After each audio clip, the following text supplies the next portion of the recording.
Have you ever been camping deep in the woods, miles from anywhere?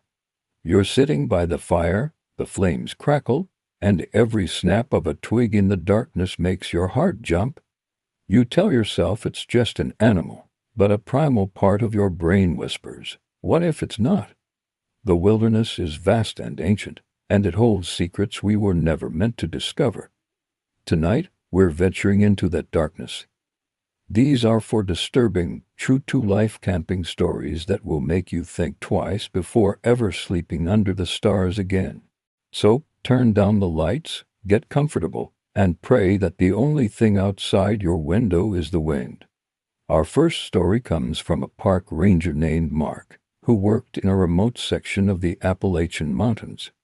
He was used to the solitude, the strange noises, and the occasional lost hiker. But one season, things felt different.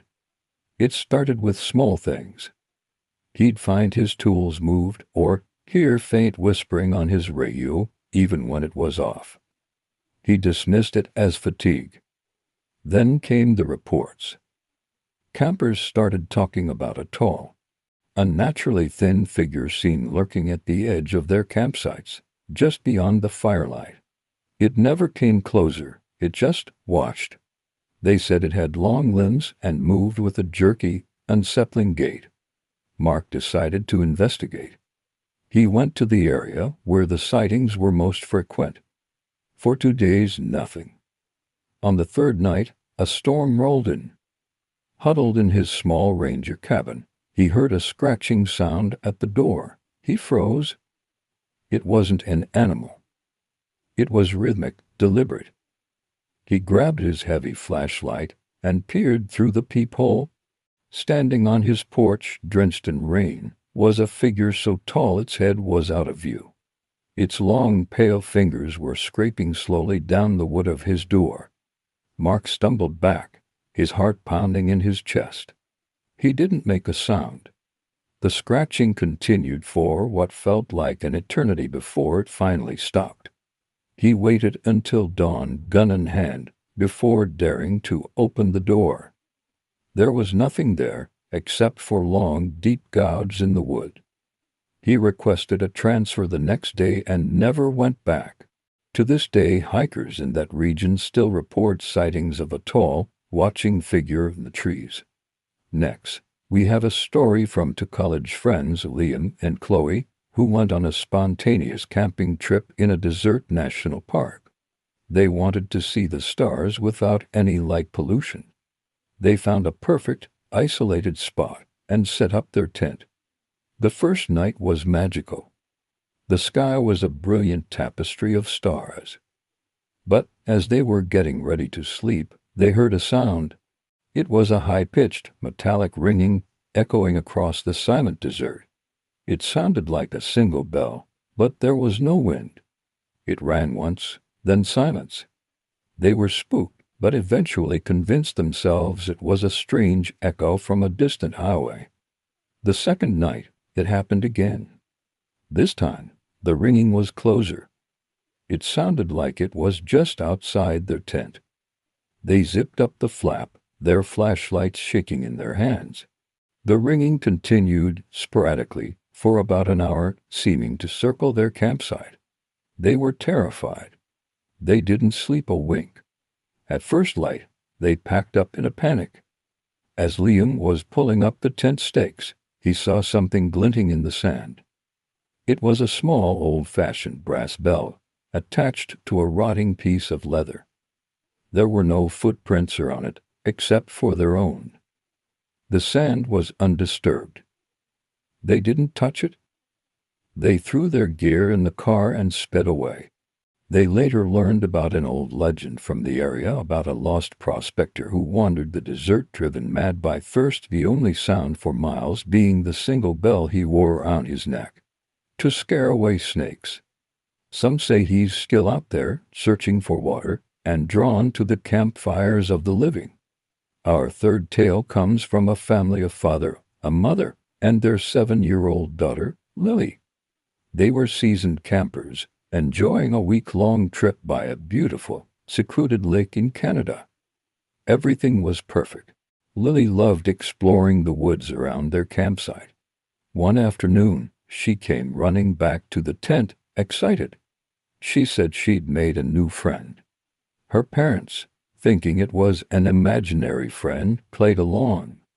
They asked her what her friend's name was. Lily said she didn't have a name.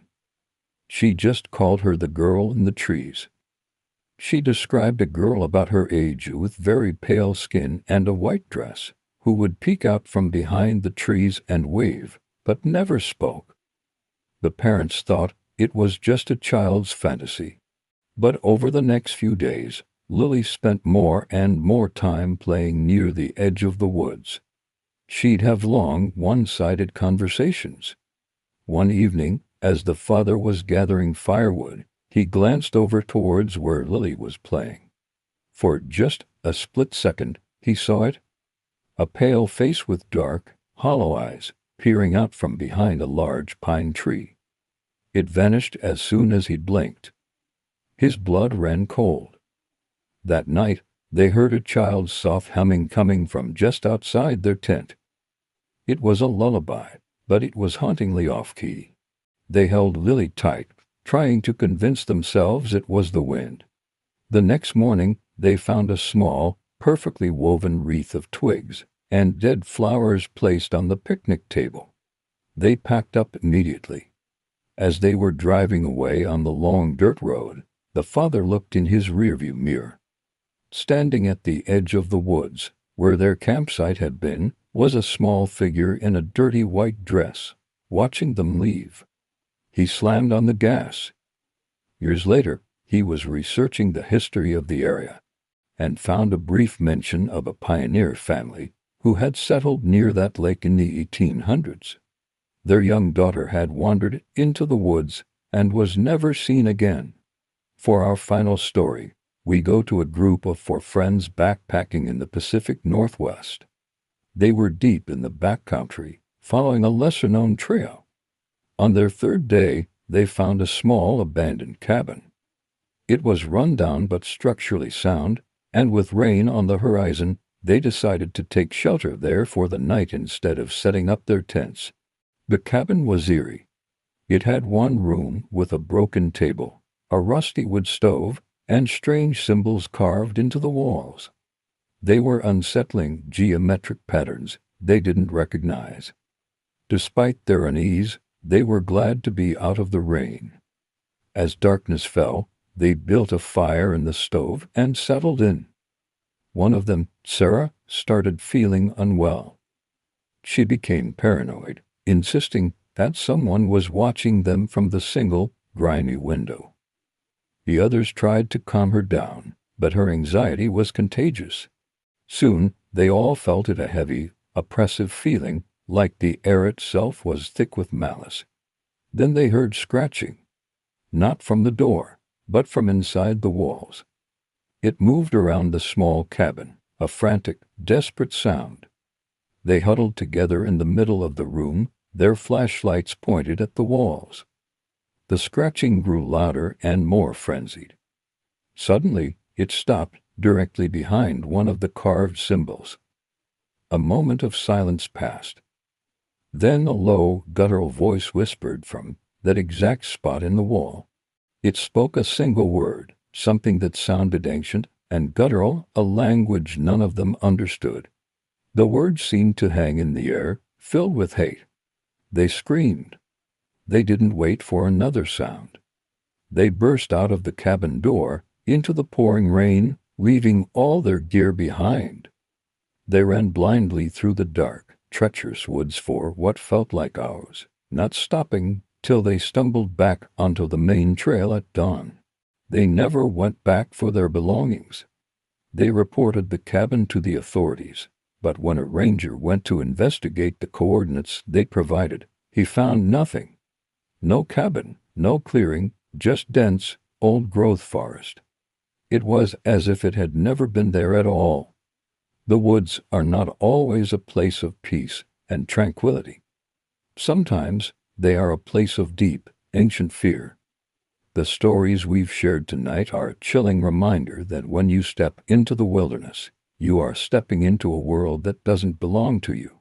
A world with its own rules, its own history, and its own inhabitants who may not be happy to see you.